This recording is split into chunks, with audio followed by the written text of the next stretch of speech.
儿童的部分啊，儿童哦，仅限儿童，大概5岁以下，5岁以下，然后跟宠物。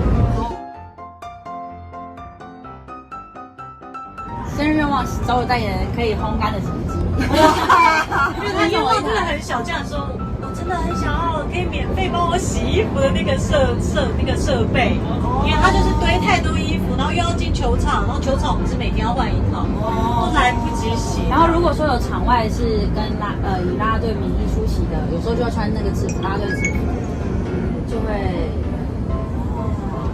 还带我先晒干，我先把汗晒干。是家里要什么？只是晒干而已，晒干。家里是有抽水这样。不会在家里，就在阳台。应该有粉丝想要买原味。对，怎么可能？一定有，一定有。对，哎，那汉不是那你这边快餐洗衣机。妹很厉害哦。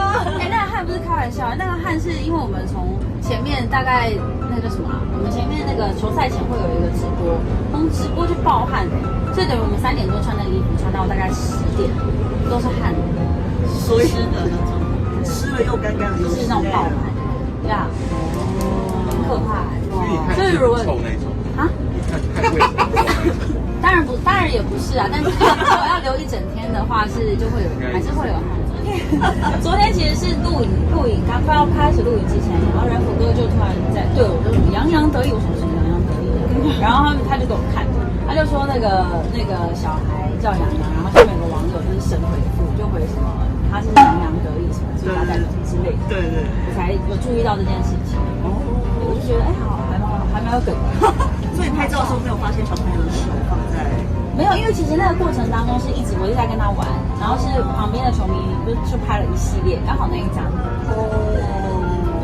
所以那时候没有感觉是被那时候有，但是因为小朋友，所以你不会太就摸吧。为了要那个赢得他的那个关注，就是很想要得到洋洋的关注，所以就觉得就只要他肯理我都好。平常任人摸是不是？儿童的部分啊，儿童哦，仅限儿童，大概5岁以下，5岁以下，然后跟宠物。所以平常就喜欢小朋友。就蛮喜欢跟他们互动，因为球场会有很多小孩，然后他们都会爆冲，我就觉得蛮可爱的。平常自己身边比较，当然有几个朋友有生小孩，可是就不太会有太多的遇到，因为我们大部分聚会都晚上，就小朋友比较少遇到。